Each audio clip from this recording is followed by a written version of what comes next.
Two for Nelson two. Figueroa, thank you for joining us. We did it. I'm proud of myself. I'm proud of you. And this is what, your second Instagram Live, or how many have you done? This is my second Instagram Live. I didn't have an Instagram account until I tried to make one last week, just to get on there. And I'm usually pretty good with Twitter and interacting with fans and putting out stuff there. But trying to do too many of them, I always felt like I was just going to be kind of having to repeat myself over and over on different forums. So Totally. but it was fun. It worked. Like I said, I went on with the name I created, and it wouldn't work on my Samsung. And so my daughter comes over with her iPhone, and instead of hurrying up to try and create a new one, it wouldn't let me do it even through her phone. But I was able to be her for a few hours, which was interesting. And you said that didn't make her feel so good? No, because all her friends saw that she was live, and they kept trying to tune in, or they kept trying to call her, and it was knocking me off because I was receiving a phone call. So I had to tell her to tell all her friends to realize I was going to be on it for the next 2 hours to do the interview. That's awesome. Well, we're here. I love your hair. What's the background going on there? Happy birthday. That was from last weekend, actually a week ago. Put that up there. I woke up to that in the morning on my birthday, so I don't have the heart to take it down. I'll let it fall down naturally. Every day's the same. Let's just exactly. let every day be birthday. So let's jump into it. The show is currently called The Turks. You'll understand a little bit more about that in a second on the New York Pro Scouts channel. We do this every Monday and Thursday. I'm Jesse Manning, and you, Nelson Figueroa, are today's exciting guest. Former Major League pitcher, Emmy award-winning baseball analyst, host of the Amazin But True podcast, which is pretty awesome, for the New York Post. Introduce yourself. How do you know scouts? What are they like in your life? Let us know. How do I know scouts, and what are they like in my life? It's very interesting because you always say, no one can judge me. Well, that's the first line of judging when it comes to a baseball player is there's a scout that comes into your life, whether it be a bird dog scout who has you fill out, in my day, it was a little index card that was already pre-printed with all the information of the organization, and we went from there. I got seen in high school for the first time. Hold on one second. Hun, do me a favor. Take a wild guess. I love it. This is the live element. You can't beat it. So just realizing what scouts were and how they affected your life, and just they brought the attention to you and from an organization. And so that was always the first line. And you didn't get to interact with them very much, because if you were good enough, you kind of got moved up from the bird dog scout to the area scout to the cross checker, and on and on and on. But there's been one scout that's been in my life the whole time, and quite very comedic that he never even put me in the draft. And we always joke about this. I lived 2 blocks away from him growing up my whole life. Billy Blitzer, who the man. World Series champion Billy Blitzer, who has his ring, and very proud of that for him, especially with all the hard work he's put in over the years. His work with also youth service league organization, second to none. He's been such a someone you could always bounce ideas off of, get feedback from, and learned a lot. My days after playing, all this stuff would have been nice to know, Billy, on my way up, but he was always somebody that always looked out for me, and I'm proud to call him a friend now. And we take audience questions, so if you have them, you can type them in the bottom. We try and loop them in. But Billy, I know you're on here, so if you have any hard-hitting questions for Nelson after all these years, throw them in there, and we'll get to it. So before we go any further, there's a company that helps name minor league baseball teams, and they come up with some pretty fun, inventive names. There's the Binghamton Rumble Ponies, the Nashville Sounds, the New Orleans Baby Cakes. And so we decided to let our guests name the show that they're on. So John Franco called his The Duke Show because he played for the Dukes in the minor leagues. And Jim Duquette, who is our last guest, called it The Turks. That's had a good run. But Nelson, what do you think we should call the show? Well, I mean, if I'm going to personalize it, I think getting Figgie with it was always something that stood out with me. And it was an element that I had at SNY, even though they spelt it wrong. And they didn't want to waste the time to change it. And my name has always been kind of modeled after Biggie Smalls. So the B-I-double-G-I-E, that was F-I-double-G-I-E. And that's how, that gave me a difference between my dad being Figgie, my uncles being Figgie. Anyone Figueroa becomes Figgie. Right. It was usually with a Y. So when Biggie Smalls came out with that spelling, I was like, you know what, I'm going to run with that one. And I always had my name put out that way. We're going to spell it right for you. And I think that's a great title. So let's jump in. Let's start with your podcast. This is an awesome new thing that you've been doing now. I think 6 episodes in, Amazin But True podcast for the Post that you host with Jake Brown. So how did that come about?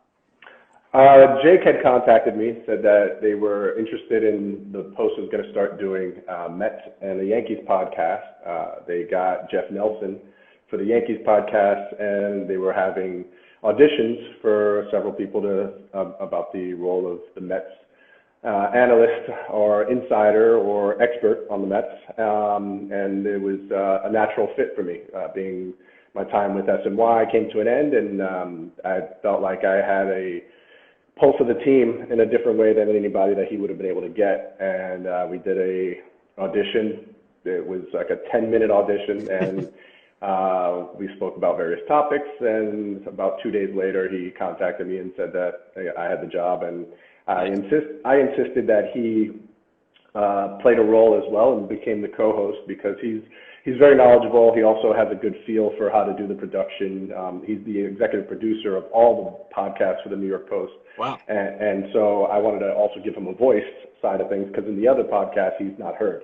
So I figured at least for the first year, I'd let him kind of steer the ship and then and try to add more and more of my flavor and my elements to continue the show's growth. So it's been really fun through the first 6 episodes. I think our guest list is second to none. Yeah, it's unbelievable. When he came up with, and it was funny because I got Alfonso, I called him up. We were literally like trying to figure out, okay, first show, we're fresh out there, who should we get? And I had contacted Jose Reyes because I was like, hey, dude, we need a leadoff hitter. Right. So I think nobody better than you.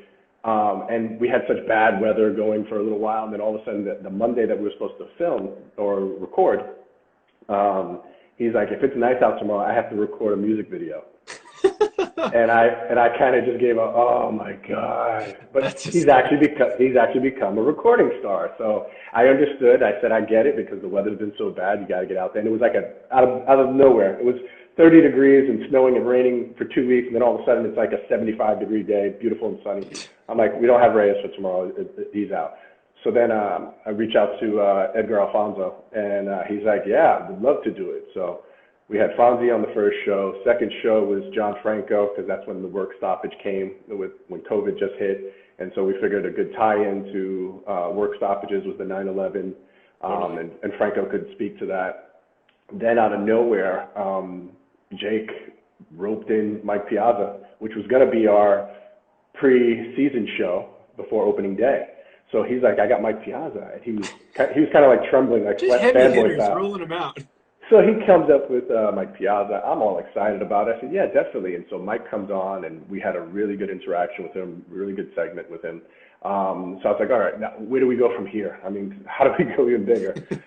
So we knew that the season wasn't going to start on time, so it became a little bit where we weren't going to have the baseball element to speak about. So we had to try and keep fans entertained and trying to interact with the fans a little bit more, asking them more and more questions online and getting them to vote in on polls and whatnot. So it became like the black jersey controversy to see who liked it, and most fans liked the jersey and want the jersey back.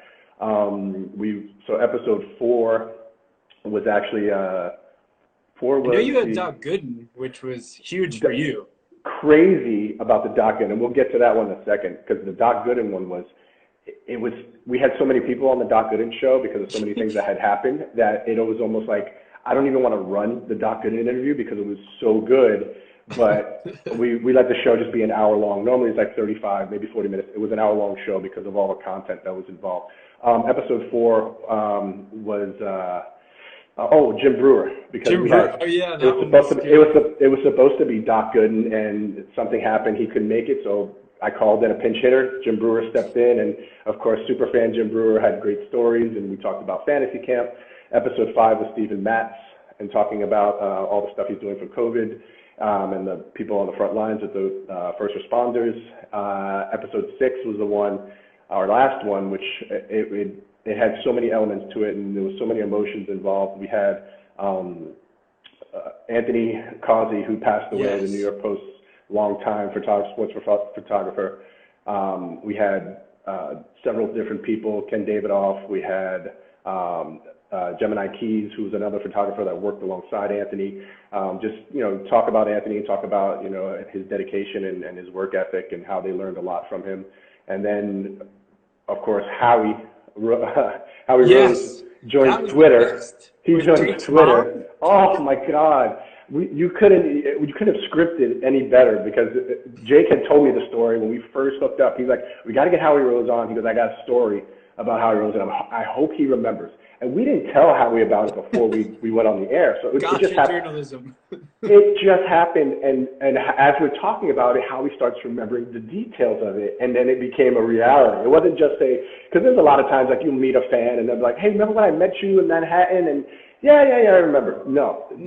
He was like the Toyota dealership and your mother, and I called her a week later, and I'm sitting back and I'm like, I'm just going to let this go. But he was funny. Howie was really good with it. And then, of course, we get to Doc, and Doc just opened up in a way that I had never heard before.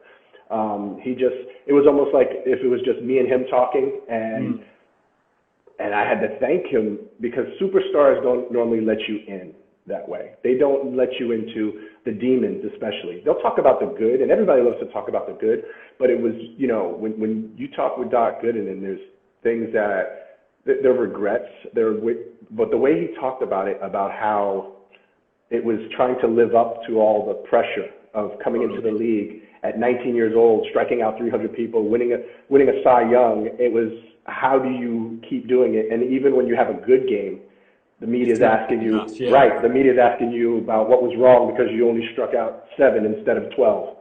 So, yeah, it was really good to hear that side of it. And I think for a lot of young players, and especially players who are in the game now, we saw that with Matt Harvey, trying to live up to the Dark Knight label. And Dr. K, there's always a persona that athletes go through. And it's almost a good thing, because it takes the burden off of you. But when you start failing and you don't live up to that name, then it all becomes you again. There's nowhere to hide. You can't hide behind that persona. And that makes it very difficult. And he spoke about it very candidly, and it was one of my favorite interviews of all time. One of the cool things on Doc, I had the pleasure of interviewing him down in Florida. We're making a documentary on Tom Giordano, a longtime scout. And so he was with the Indians back in the 90s and brought Doc there. And he mentioned in the interview, he's like, Tom said to me, listen, don't try to be Dr. K that you were.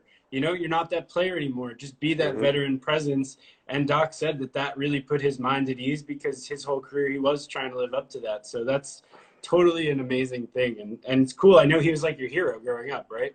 Yeah, I mean, you're a kid coming up in Brooklyn, New York, and you see this kid from Florida out of high school. Yeah. And you're talking about not just fast track, but it's fast track in the biggest media market in the world. And for him to be able to do it with 2 pitches, and just, he had his own style. He had the little gold tooth. He had the big building down by the West Side Highway that you could see the Dr. K. So everything you would want to be, and kind of, you feel like, oh, I could be that guy, because they gave him an opportunity. And you watched from afar, and it was just an amazing thing. And so when I finally got to actually know Dwight Gooden, it's been incredible ever since. To be able to call him a friend, a brother, someone who I can reach out to for anything at any time. We constantly stay in contact. So there's ribbing going on left, right, and center. He'll send me videos of him hitting home runs, which I don't know why he sends it to me. If they're not off me, I don't need to see them. That's what I always tell him. Awesome. I go, you wouldn't have gotten a fastball to hit against me. I'm just sorry. I knew you could handle the bat. Anybody who comes right out of high school still can hit, because they don't know it. They don't know anything else. When you come into the league, coming out of college, and you haven't hit in 4 years, and then all of a sudden you're 4 years in the minor leagues and you just start hitting in Double-A, you're washed up as a hitter. If you make contact, that's a plus. So talk about, with the Amazin But True podcast now, you were doing the live TV, you won Emmys for years, and then you made this transition into an audio-centric medium. So what's that like, and what was it like also making the transition as a player into the broadcast side of things? The first part about being a player and then going to the broadcast booth, that was, let me get you guys set up here. Hold on. Got the Brandeis. Nice. Love it. Yeah, yeah. Didn't see that. So the going from playing to the broadcast, that was a transition that it was kind of, it was suggested to me after doing interviews in this media market. And my interviews weren't just cliches. They were kind of thoughtful. I always held myself accountable for my outings, good or bad. Even the old, softball girls cheerleading fiasco with the Nationals, I was very, forthcoming with how I was feeling. A lot of people don't, again, go into their emotions. They don't go into what bothers them. They just kind of give you the cliche and they hope that, it'll dissipate, it'll go away. I didn't feel like that was a situation that would. And so SNY had contacted me after 2008 and they said, what are your plans for the future? And I'm like, play the major leagues next year. I mean, that's all I'm thinking is I was able to have some success in New York and wanted to have a chance to do it again. And I went to SNY and was talking with Kurt Gowdy Jr. And as we're sitting there, he's like, what are you doing right now? I'm like, talking with you. He's like, it was the Daily News Live show. It was on for another 15 minutes. He's like, you want to go on the air? I'm like, sure. So I ran down the makeup. They threw some makeup on me. I went down. They just threw me in the last 15 minutes, and the four gentlemen got to ask questions, Beningo and Madden and those guys. So they got to ask questions about the way the season ended, and I said how disappointing it was. But there was a lot of things that they didn't get to see underneath the uniforms, how guys were being held together with duct tape practically. Luis Ayala had 2 pulled groins, and he was our closer, where he was the 13th man on the staff for the Nationals. So he was trying to make the most of that opportunity, and he did a fantastic job. Schoenweiss was pitching lights out until that one bad pitch against Helms. Right. So we, of course, we were all disappointed, and they always said, well, if you guys had defined roles, don't you think that would have been better? I said, these are all good ideas that 2 days after it happened, you guys all wrote about, and you had it all figured out. 2 days beforehand, this stuff would have really probably helped us out to be prepared for that last game. And Oliver Perez pitched a great game. I was ready in the bullpen from the first pitch of the game. They said if he even walks 2 batters, that he's out of the game because we had to win this game. Right. So it was tough to do that, but then to speak about it, and like I said, I was very candid about it, and I expressed to the writers, I said it's easy on paper, and if it's a game of chess, there's a formula involved of how you could have done it. We did it as best as we could, and it just didn't work out. Hopefully we learn from this experience, and next year we'll be better at it. And I guess it worked because you were on there for years. And then what's this transition been like into audio? I think Jake just jumped on too. So yeah, so going into audio, and it's all Jake's fault because Jake told me I had a face for radio, and he wanted that's to. That's a Steve Summers line and a very old line. But I know it. But that's the one that Jake goes with. We actually have video functionality in the studio over on 48th Street in Manhattan, on 6th Avenue in the Fox building. We have a small studio where we have 4 cameras set up, and we have a guy working with us, Ducky, who changes up, mixes the cameras and the angles and everything else. And it has a more polished look than our COVID-19. I literally have a cardboard box with a bath mat to muffle the sound and a microphone in it. And so that was one of the challenges, of course, of going into the audio format is there are things that I can show you, and I was really good at doing demos on TV, and I could, literally grab a ball and show you what a grip was like, what a release point looks like, what mechanical adjustments need to be made. And so when it comes to talking about the details of baseball, I've learned how to be a teacher and be able to show whether it's a little leaguer, a female fan, a former player, or it's a current professional athlete, show them, maybe something that I picked up on or something that I saw and an element that really makes you see the game a little bit differently. I thought I was able to bring that to the audience at SNY, and I think, the last 2 seasons we won Emmys back to back, and there was a reason for that. That show was it was polished when I got there. And Gary Apple has kind of been the captain of that boat. Right. But we were able to kind of take the elements to the next level with the demos and stuff that we were doing, trying to do more visual elements where we're on TV. That's what people, you have to try and take advantage of the visual media. And it just can't be a boring listen to someone talk, but they want to see something, show them something. And I was constantly pushing the visual elements and a way of doing it up until the days that I left, because we had the green screen working for the first time, and I was able to bring in a Jacob deGrom into the studio, you know, throwing a pitch, and I would show you how his mechanics work differently than, say, a Noah Syndergaard, and why Jake can pitch high in the strike zone and Noah can't. And physically, you would be able to see it and go, that makes sense. It's not just oh, he's a major league pitcher, why can't he pitch up top? Well, this is why. His mechanics have been like this since he was a kid, because he was tall and he was taught to throw the ball downhill. Now, all of a sudden, because launch angle is meeting him downhill, you want him to all of a sudden pitch up at the top of the zone, and it's not that easy to make that adjustment because physically his body doesn't work the same as a Jacob deGrom does.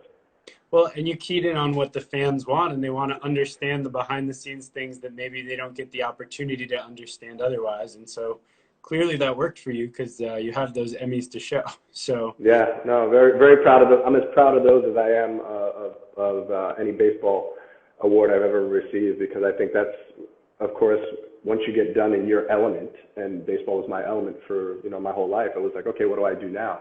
So then going into being an analyst and going into being part of a production team to put in the show and working, again, it's about being a good teammate. It's also about being a leader. It's also about being accountable, because if we have a bad show, it's usually on my shoulders. It's because I wasn't able to get out the information that I wanted to get out, or I could have done it a better way.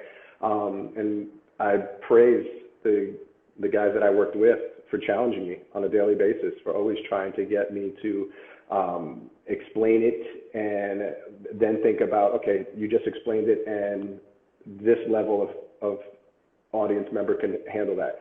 Now take it up another notch, and then take it up to a notch where nobody but you, because of my life experiences and all the failures that I had, and I always talk about it that way. It's never been about the successes that made me popular with the fans. It's been about my ability to relate to players' failures and how to explain away those failures, so that when fans are sitting there, they're not constantly just, this guy just sucks, this guy is just terrible. They realize that this guy is not possibly terrible when he's one of the major leaguers. He's one of the best 750 players on the planet to play in the major league. So you have to cut him a little bit of slack. Expectations are high, but what happens is that people have these, they go well, they have a streak of going well, they have a slump where they go bad. I have to find a way to explain and look for a silver lining, even if it's hey, did you see his approach in his last at-bat where he fouled off a few pitches? He hadn't been fouling off pitches in the last 10 at-bats. So I think things are going to start to turn around. And then, you know, sometimes it worked out and he would turn around and I'd get feedback from the fans like, hey, you pointed that out right away. So let's jump to where you got that perspective. In your playing career, I think you signed something like 7 minor league deals. You were with a ton of different teams. You played in Taiwan, the Dominican, Mexico. You played kind of everywhere. And so before we even got there, right, what was it like when you were coming up with the Diamondbacks and you made that debut? What were you feeling? And then we can get to kind of what happened from there. So that initial call up, I remember when it happened, and I was supposed to head to the hotel first because the move hadn't been made for me to go to the ballpark. But I got off my plane, I got in the cab, and I got a message that said, you can head to the ballpark. The move has already been made to clear the roster spot for you, and you know there's a locker. I was like, oh my God, that's all I need. So we get to Texas, we get to Arlington, and I'm pitching. My first start is going to be against an American League team with a DH, with absolute mashers on that squad, especially back then with Pudge and Palmeiro, Figgie, all those guys. And I remember I get there and I see all the rookies are on the right side of the clubhouse. And then on the left side of the clubhouse, Randy Johnson and the rest of the starters kind of had their lockers spaced out because the veteran guys get extra space. The rookies were all stacked together, right? So I walk right towards the rest of where the rookies are. And the clubhouse guy goes, give me a second, let me find some room for you. And I'm looking, and there's no room. It's all just, I'm like, I'm just going to have to double up, right? And Randy Johnson looks over, and he's like, oh, Figgie, you're here. He goes, good. He goes, he can take the locker next to me. And I was like, what? So I take the locker next to him, and he goes out to throw a bullpen. When he comes back from his bullpen, he takes off his size, like 16, Nikes, and he tosses them on the ground. And so there's, the space between the lockers, there's not space between the lockers. So his shoes are laying, on the floor of my locker almost. So I look at him and I go, hey, am I going to have to put down a piece of tape, to make a line? And then he goes, oh, so now you want to make sure that you have enough space. He goes, no problem, I'll take care of it. So I went out for batting practice because he got done with his bullpen. He was inside. I went out for batting practice. When I came back, I go to my locker next to Randy, and he's reading the paper, and there's nothing in the locker. And I'm like, oh, man, what's going to happen? So I go to the bathroom, try to play it off like I'm not bothered by it. When I'm in the bathroom, I'm washing my face, and I look up, and in one of the stalls is a rod hanging with all my clothes and my nameplate over the bathroom. And he goes, how do you like your new locker? I was like, oh. So obviously he was joking, and I got my locker back a little while later. But it was a good mix of veteran guys, good mix of young talent, obviously, because they want to win the World Series the following year. But I got to then go out onto the field. When I went out to the field, it was like, I had played in Yankee Stadium, city championship game, but this was like with people in it. So right. You see the magnitude of how big the stadium is, because baseball is the same. Once you get over like 16 years old and the dimensions are all the same, you got 90-foot bases, 60-foot right. six to the, and then the walls may get bigger, smaller, whatever the dimensions are. But the magnitude of how many fans were there to watch you. And when you're a pitcher, it's literally to watch you. Right. Because everything you do, they're watching you. So the boos, anytime you did well, you're getting booed because I'm on the road. Nobody's cheering for me, except for my parents, my wife who was there. It was one of those very surreal moments, because here I am facing Pudge Rodriguez, and it's like, oh, this isn't a video game. This is real. This is real life. Yeah, this is real life. Just, try to minimize your mistakes. Do what got you there, pound the strike zone, move the ball around, and give your team a chance to win. And I did that my first game. I lost. I think we lost 4-3, 4-3 or 4-2. But I took the ball into the sixth inning. I left some guys on, and they scored the go-ahead run. But other than that, I loved every second of it. It was everything I thought it would be. And from then on out, it became not just to get there, was how do I stay there? And that didn't happen very often for me with that roller coaster of going up and down. But I think trying to know that every time I went up there, I got a little bit more and more comfortable with what I was able to do. And there was a reason why I kept going back up. Right. A lot of guys get a cup of coffee, especially when they're a 30th round draft pick, and that's it. The fact that I went up and down, I think it's like something like 12 times, to me is the most remarkable thing. And I talk about there's failure, yes, but I also had a lot of success by being able to have those opportunities so many times. So soon after that, you got traded, right? You're part of the Kurt Schilling deal, which worked out pretty well for them. And then you started that roller coaster. You left affiliated ball. So what were some of the things you picked up during that? Why did you decide to go abroad and come back? How did all of that come about? Opportunity is why I went abroad. That was really what it was about. But before that, it was, honestly, you have no control over whether you stay or go. There's the numbers game, the roster spots, how much time a guy has, how many options they have. There's so many layers of the onion that you don't understand, that you just think it's about you. And you always have that internal fight with, what could I have done? There's nothing you could possibly do, because most of the time the transactions are done before the game even starts. Right. You could throw a no-hitter and they may change it, but it's not often.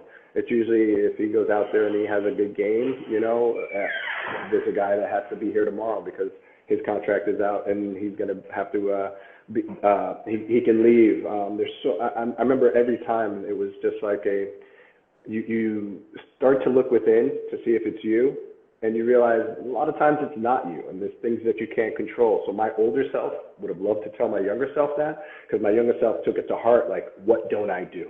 And you sit there going, I'm having a better year than this guy, this guy, this guy, this guy, and that doesn't matter, because there's a reason why everybody's where they're at, and all you do is keep your head up, keep working, and look for the next opportunity. So when it came to go abroad, I had surgery in 2004. Thought it was just a partial thickness tear in my rotator cuff, 6 to 9 months rehab, and I would be able to pitch sometime in the season of 2005.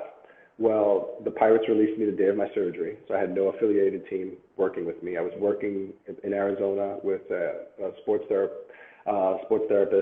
just to try and get back. I had complications after 5 months where it was still clicking and popping. I couldn't lift it over my head. My surgeon had said 75% of the guys are better than ever before after the surgery. 25% never come back. Jeez. I started thinking, well, maybe I'm one of the 25%. Maybe my luck has run out.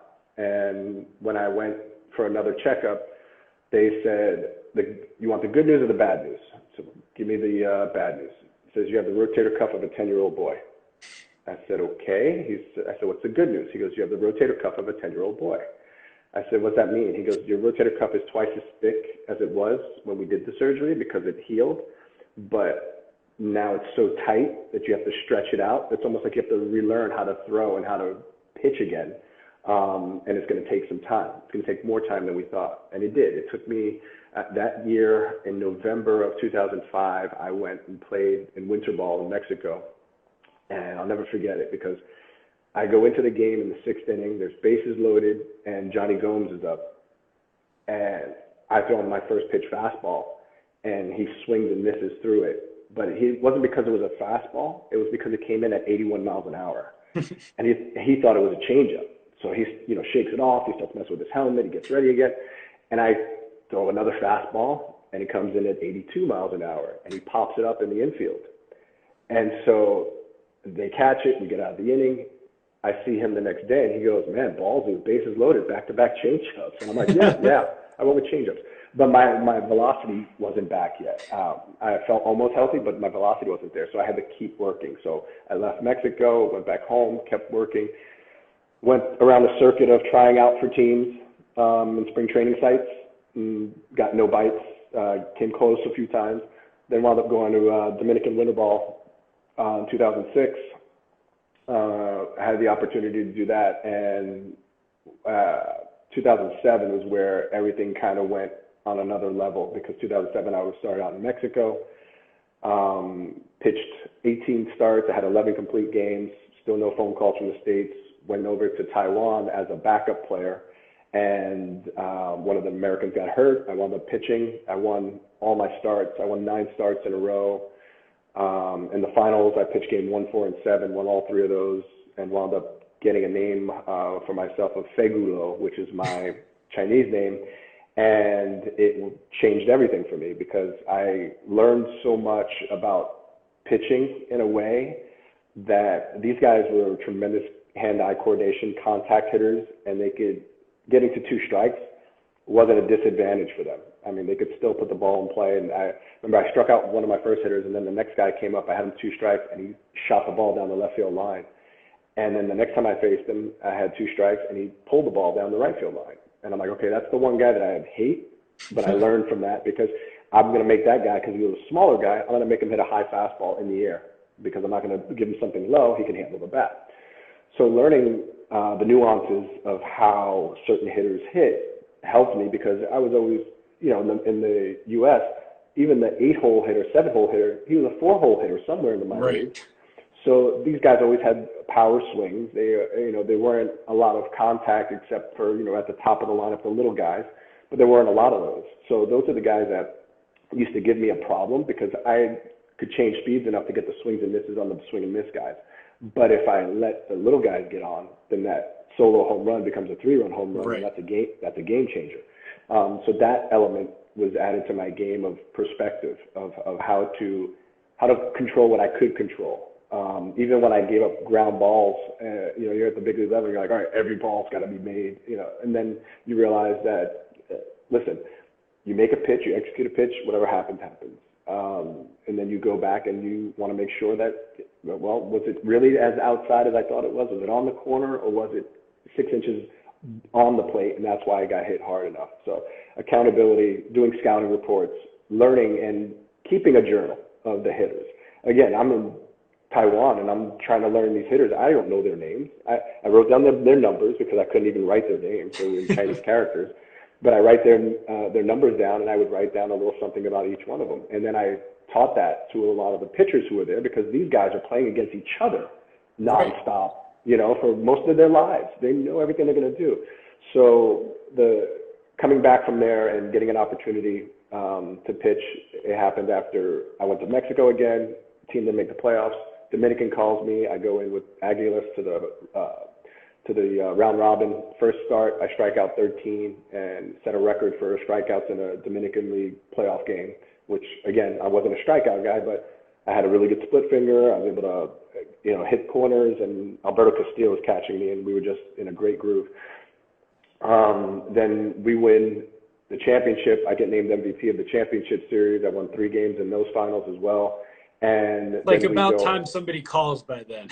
So finally, Ramon Pena, who was a scout with the New York Mets, and he was a special assistant to Omar, he comes into the clubhouse and he's like, you know, who you signed with in the States? And I go, nobody. I don't have a job, no offer, nothing, not at any level. And he's like, oh, come on, you got to be kidding me. So he goes, let me make a phone call. He goes, I'm with the Mets.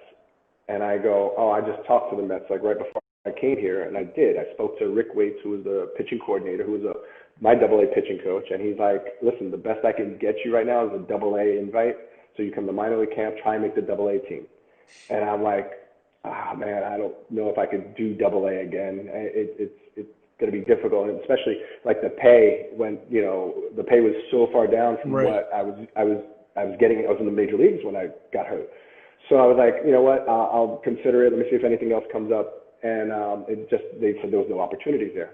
Ramon comes back 2 days later, and he's like, how's $10,000 a AAA job and invite to camp center? And I was like, who is this? There's no way. But it was real. So I went to camp and almost made the team. Pedro winds up hurting his groin in game 2, and I go back to the big leagues for the first time in 4 years. And then, of course, there was that game against the Brewers, my first one in Shea Stadium, which is one of my favorite games of all time. It was just the most surreal moment of my life, because now I'm pitching in a Met uniform. I'm at Shea Stadium. My family and friends are all there, and it was a foggy day. It was like a movie was going on. I'm watching it happen in front of me, but meanwhile, I have to get these guys out. Milwaukee Brewers had a pretty good lineup with the Prince Fielder and Braun and all those guys. So it was, we win the game, I celebrate, and it was just everything that I had worked so hard for. You know, I was able to be there and finally do it in a Met uniform after 13 years later from being drafted. And the career still had the ups and downs after that, but I think just showing that perseverance and that drive to get back each and every time, to just give me one more shot. Just give me that opportunity. And I said that when I signed. It was 30th rounder for $2,500. I said, let me get my foot in the door, and I will prove to you that I'm worth way more than that. And you did it. So we have 2 audience questions here. Someone asked, have you been watching the KBO? And someone else said, who is the hardest hitter you've ever faced? Yes, I've been watching the KBO, and watching baseball is just so much. Right now, it takes your mind off of everything. So any opportunity you have, I was watching Taiwan and trying to actually do some analyst work with the Taiwan League. So the KBO League, it was, there's some, I tell you, you can see the difference in the style of baseball and the style of play, which is incredible, because they still play the game at a very high level. And I think that's what I love about the WBC. The WBC, you know, says, hey, there's a gold, a silver, and a bronze, come and get it. And you're representing your country, but that style of play to compete right there and then against major league talent. And, you know, you have a team from Korea, a team from Japan, and they've always done very, very well. They usually are in the finals. It's been it helps validate like a lot of the things that I went through by going to Taiwan. And I tell people all the time, like, oh, what level is Taiwan? And you'll get some players who've gone there and they're like, oh, it was like double A. Meanwhile, those are the same players who had like a 7 ERA in Taiwan Right. and downgrading it. And I try to remind them that, like I said in the beginning, once you get over 16 years old and the dimensions are the same, there could be a kid from high school who can shut out the Yankees in the big leagues right now. Yep. It could happen. It could absolutely happen. That's what I love about baseball, is that you can't predict what could happen. So the analytical side of things that I have to do now, those are great, and for roster building and all those things, and for, you know, elements of the game that lead to success. But the human element of, hey, for 3 at-bats, I could befuddle any hitter in the big leagues, and get away with some mistakes. But usually the more mistakes you make, the more chances they have of doing damage. That's the beauty of the game, is that as you go up, the only thing that changes is how much hitters maximize on those mistakes. So I think Taiwan taught me a lot there, and to compete at that level and find out just how the game is played in different countries, because the language is universal. Even if you don't understand what they're speaking, I'm telling you right now, I got it still works. Right. Home. Yes. Oh, there's a universal language to baseball that's so beautiful that it didn't matter, because at the end of the day, what my college coach always said was, the only thing that matters is W's and L's. So let's talk about Brandeis. So Division III school, strong academic prowess, and not much of a baseball history until you got there. So how did you end up choosing Brandeis? And then we'll get into a couple other things about that. So Brandeis, we were up, youth service had invited me. I was with Amity at the time, and they invited me to go with them to Waltham, Massachusetts, to a baseball tournament. So while we were there at that baseball tournament, Nippermeyer Park is right behind where the baseball house used to be. Yep. Or still is, actually. And the gentleman who was the pitching coach, Eric Pavelski, he was 1 year removed from his senior year. So he went from his senior year captain to now he was the pitching coach. And he happened to hear baseball in the backyard, went out with a radar gun, watched the game, and me and John Rodriguez, who played in the World Series with the St. Louis Cardinals, we had combined on like a one-hitter. And I came out after like 5 or 6 innings. I sat on the outside on the bench, and Eric Pavelski came over and he asked me about my plans for the future. I told him, I was president of the student body. I said I played, I was baseball and also captain of the bowling team. I said I'm really trying to be a well-rounded student. Told him what my SAT score was, and he said, have you ever heard of Brandeis? And I said, no, I knew Brandeis High School. I said, but I didn't know Brandeis University. And he said, it's right down the way here in Waltham. Maybe if you have a chance to kind of venture over, you can take a walk around campus. But he's like, I'll send you some information. He sent me the information. My academic advisor at that time was a gentleman named Mel Glenn, my English teacher. And he opens it up and he looks at me and he goes, Brandeis, I didn't know you were Jewish. And we laughed, and it was funny. You don't look Jewish. And I said, I don't know what you're talking about. And he goes, it's like a 70% Jewish school, but tremendous education. He's like Ivy League type education. And that was always very important to me, to try and get to a very good school like that and to have an opportunity to play baseball. Because coming out of Lincoln, I was 5'10", 130 pounds, 125 pounds max, but I topped out at 88 to 90. And Pete Varney heard from Pavelski. I went up and visited the school, and I liked the school. I liked the layout. It was a smaller school, where that was my plan. My plan changed from trying to go to a major university and a big city and somewhere warm, where I decided to go to be a big fish in a little pond. And so I figured we're better than Waltham, next to Walden Pond, Walt Whitman. And be able to have an opportunity to play and learn from a head coach who was a major league catcher. Caught Goose Gossage, I think, in the minor leagues. Yes, yep, caught Goose Gossage, and remember talking with him about just the nuances of pitching. It took me a while to even accept that he just wanted me to be a pitcher, because I swore I was going to this Division III school and I was going to play wherever I wanted. I was going to play shortstop on one day, play outfield the next day, pitch one day a week. And after my freshman year, he goes, "You ready to become a pitcher?" And I'm like, "What does that mean?" He goes, "Well, you'll pitch one day a week." I'm like, "I didn't come here to play one day a week. I'm sorry. I can't see myself doing it." And we argued and we argued and we argued. And finally he said, if Derek Jeter, he goes, "What do you want to play? Shortstop in the big leagues?" I said, "Yeah." He goes, "Well, you're not that fast. You don't hit for power." He goes, "You hit a little bit for average. You switch hit, which is a plus. But say the Yankees, they got this guy named Derek Jeter. He's going to probably be in the big leagues for 20 years. How many shortstops does the team carry? One, especially a guy who's a superstar. So you're going to have to wait 20 years to play behind him." He goes, "Or every year there's 12 pitchers, and some guys have long-term contracts, most don't." He goes, "And they're recycling and they're always looking for pitching. So that's 12 opportunities with 30 teams at the time. I think it was 20. No, it was 30 because the Rockies had just come into play. 30 teams are going to be there." He goes, "So you do the math. Which do you think you have a chance at being?" And so I said, "If you see something in me that I don't," which he keeps telling me that he thinks I could be a major league pitcher.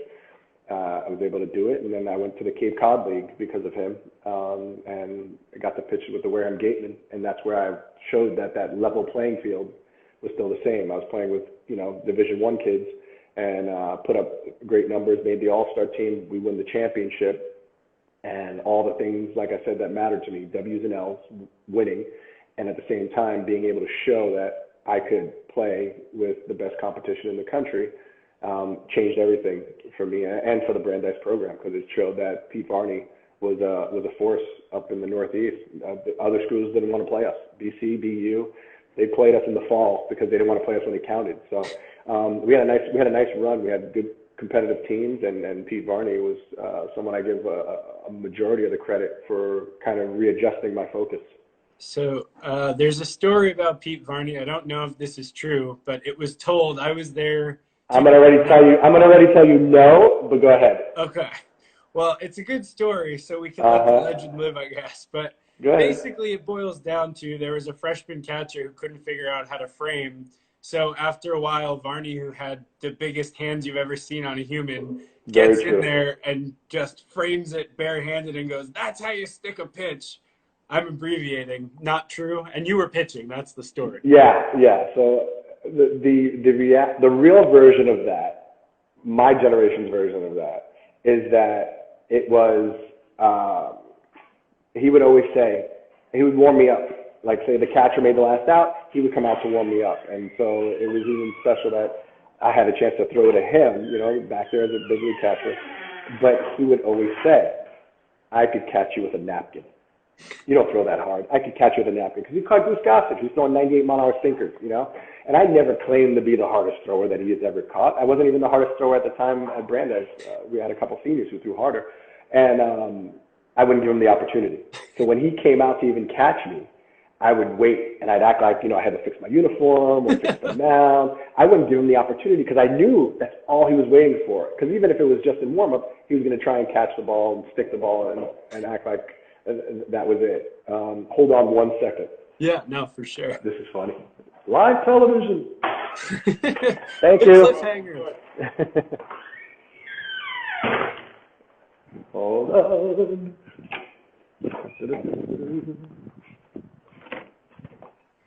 This is exciting. Hey, in this new COVID climate we have, my dinner just got dropped off at the door and they just knocked. So I wanted to make sure that the squirrels didn't get to it. No, fair enough. We've had all kinds of fun things happen live. Well, that's the beauty of live, right? So Pete Varney, he told the story, and it was funny because through the years I would go back to the school, and that's the first thing that kids would ask me: "Is it true that Coach caught you barehanded?" I'd go, "Listen, he's going to tell that story until he's old and gray, and he could. I'm not saying he couldn't. I just never gave him the opportunity." Fair enough. So I don't know. We've got about 10 minutes left, and then it'll cut us off. So I do rapid fire, so I'll just give you some things. Tell me the first thing that comes to your head, okay? Okay. Teammate with the best non-baseball skill. Teammate with the best non-baseball skill. I've had several teammates that were really good at other sports. I could never do anything with my feet, so I've had teammates who were good at like kicking soccer balls, or we had former football players. This person wasn't a teammate, but I remember Josh Booty, he fell out of love with baseball, first round draft pick, and they told him if you leave at any time, you get back your bonus. So he had to play out his minor league contract, and they kept putting him in the big leagues. And he's like, I don't want to be here. But he was with the Portland Sea Dogs in AA, and he was playing catch, football, tossing a football, and he was like flat-footing while talking to me 70 yards, just letting the ball go. And it was the first time being that close to somebody that big who could throw a ball like that. And I was like, dude, you're in the wrong sport. Like, you need to do something else. Favorite non-MLB ballpark? Non-MLB ballpark, you know what? Nashville was phenomenal. The old ballpark with the big guitar. I pitched really well there, and just there's a historic element to that ballpark and that guitar that I loved. So I had 2 seasons of pitching at that ballpark. So the question was favorite cuisine, but maybe let's change it to what's for dinner. Dinner is a burrito joint. I'm having some steak quesadillas, which, again, playing in Mexico, became a huge fan of Mexican cuisine, and I usually am making the quesadillas myself, but when they got their big burritos, I decided I was going to get myself a little steak in mind. Awesome. And last one here, would you rather have to wear a tuxedo or pajamas every single day, and why? Pajamas are the comfort level thing. I think a tuxedo, because that means people usually wonder what you're doing. If you're in pajamas, they know what you're doing. If you're in a tuxedo, you could either be a spy, you could be 007, you could be going to an awards dinner. Those were always special to me, like the nights of the Emmys, going to an awards banquet, having a chance to wear a tux. New Year's, I would constantly, for the last 10 years or so, I would at least have the tuxedo jacket on at a New Year's party that my parents would throw. Just like the element of dressing up. I got used to dressing up, being on television especially, and I missed that element of it. So when we get back to doing the podcast with some video to it, I may dress up again. All right, now a different form of rapid fire. I'm going to show you some baseball cards. You tell me the first thing that comes to mind about the player. Big Bartolo. Listen, longevity is what you speak of with Bart, and the fact that he was able to do what he did, and he made me look like a bad analyst my first year, because I didn't realize all he threw was a 2-seam fastball. My second year, like his second start, he threw 94 of 97 pitches were 2-seam fastballs, and I went on the air and I'm like, wow, this is amazing, because we talk about Mariano with 1 pitch. Mariano has to do it for maybe 6 batters. Bartolo was doing it game after game after game for every batter that he faced. So it was very impressive to watch him pitch. Angel Pagan. Angel Pagan, man. I was my first year with the Mets, I walked into the clubhouse, and the guy from Oakley came over, and he's like, hey, how you doing, Papi? I said, I'm good. And he's like, come to the truck. I want to give you some stuff. So he set me up with an Oakley package, thinking I was Angel Pagan, because we looked alike. We looked alike, Puerto Rican guys, and so I remember, and then we were actually in the lockers next to each other, which was even funnier, because the guy came back later on, and Angel was like, hey, can I go get my glasses? And he was thinking, didn't I just give them to me while I'm sitting there? I'm sitting there rocking the glasses that I got because he thought I was Angel Pagan. Amazing. Bobby Abreu. Bobby Abreu, man, one of the best pure hitters that I've ever played with.